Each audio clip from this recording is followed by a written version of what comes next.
Bonjour à tous, on se retrouve pour une nouvelle position et ici donc on va prendre les blancs dans cette position. On remarque les pièces blanches bien placées quand même, principalement la tour sur la septième rangée, hein. On sait que c'est la meilleure rangée pour la tour, donc le roi noir semble un peu affaibli à cause de ça. Même si bon, la tour noire est bien placée, mais il n'y a pas grand monde pour venir l'aider. Il faudrait que la dame noire puisse arriver très rapidement pour venir aider la tour. Peut-être se mettre sur la case C1, ça prendrait pas mal de temps. Un pion d'avance, je crois, pour les blancs, dans cette position aussi, avec un fou contre un cavalier. Donc évidemment, là, la position semble quand même largement avantageuse pour les blancs, mais on va concrétiser rapidement, bien sûr. On peut penser à des coups forcés comme souvent, hein. Le coup dame prend pion échec serait le seul coup, le seul échec, mais bon, bien sûr, ça n'est pas bon. Le pion va prendre la dame et puis on n'en parle plus. Par contre, il y a bien une menace de mat dans cette position. Alors, c'est pas une menace de mat en un coup, hein, menace de mat en deux coups. Il y en a plusieurs, même des menaces de mat, mais il n'y en a qu'une seule d'efficace. Donc, menace de mat en deux coups, on pourrait attaquer ce pion avec la dame parce que la tour attaque déjà le pion. Le problème, c'est que la dame devrait se mettre sur une case où elle sera en prise, donc ce sera probablement pas terrible, hein. Mais on peut menacer mat d'une autre façon avec la destruction évidemment de la chaîne de pions devant le roc, hein. Donc le sacrifice bien sûr de tour pour faire jouer la batterie fou et dame, hein. On voit qu'il y a une belle batterie ici, mais il n'y a pas moyen de venir, pour l'instant en tout cas, avec la dame. Il n'y a pas de levier, donc il n'y a plus de pion H, hein, pour venir casser le pion ici. Ben, c'est pas grave, on va utiliser les grands moyens et on va utiliser bien sûr la tour pour prendre le pion et pour menacer mat en deux coups, puisque là à ce moment-là le pion G6 sera plus protégé, on menacera de le prendre et de mater au coup d'après évidemment. Et si le roi prend la tour, donc il faut quand même envisager que c'est bien un mat à la fin, hein, ou au moins qu'on récupère du matériel, qu'on gagne la dame peut-être, mais je pense qu'on va mater. Donc dame prend, pion, G6 échec évidemment, le roi va bouger sur une case noire obligatoirement, le mieux c'est quand même pour lui d'aller sur F8, mais la dame va continuer à faire échec en prenant le pion en H6, ce qui va forcément obliger le roi cette fois soit aller en E7, mais dans ce cas-là il va se faire mater rapidement, hein, avec dame G7 échec suivi du coup de fou qu'on retrouve de ce côté-là. Après il peut aussi aller en G6, hein, quand le roi vient en E8 du coup. Mais sur dame prend H6 échec, le roi irait directement peut-être en E8 pour menacer d'aller en D7, essayer de s'enfuir derrière la dame, mais il le fou cette fois va bien venir sur la case B5 pour forcer le roi à revenir, et le roi va se faire attaquer par la dame blanche, et il sera obligé de revenir en direction de sa dame pour la protéger, et du coup il sera mat. Regardons ça, la fin de la partie ici avec tour prend F7.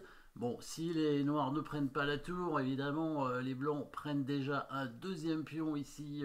Déjà, ils avaient un pion d'avance, ils prennent un deuxième pion, ils affaiblissent le roi. Ça va être compliqué de résister ici avec les noirs, c'est impossible en fait, hein. Peut-être ramener le cavalier ici en E7, mais on pourrait simplement mettre la tour en F6 pour attaquer le pion, hein, très certainement. On aura déjà deux pions d'avance, et puis même peut-être on pourra remenacer de sacrifier avec la tour, hein, avec l'aide de la dame et du fou comme toujours.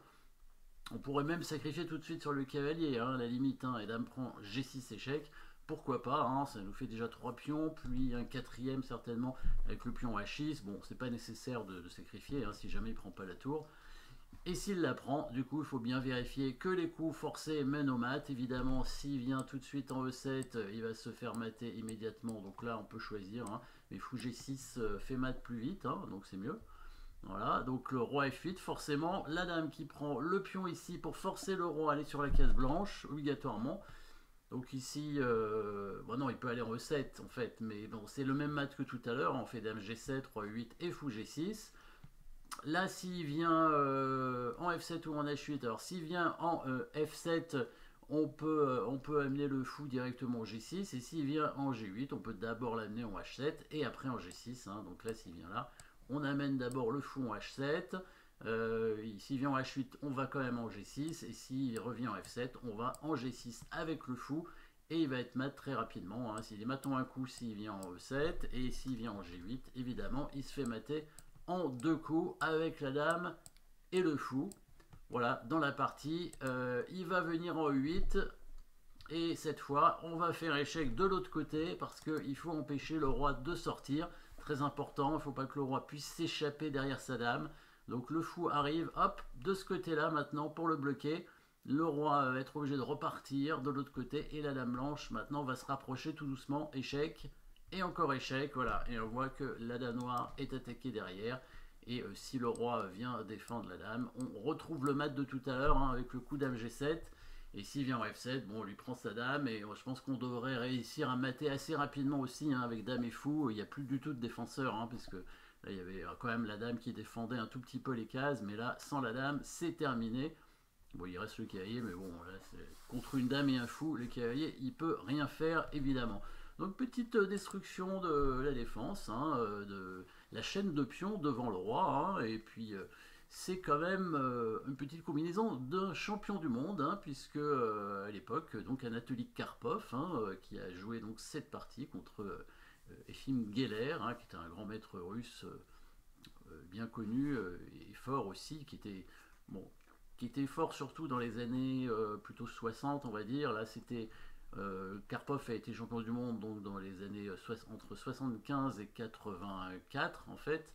Et cette partie était jouée en 81, donc voilà, en plein pendant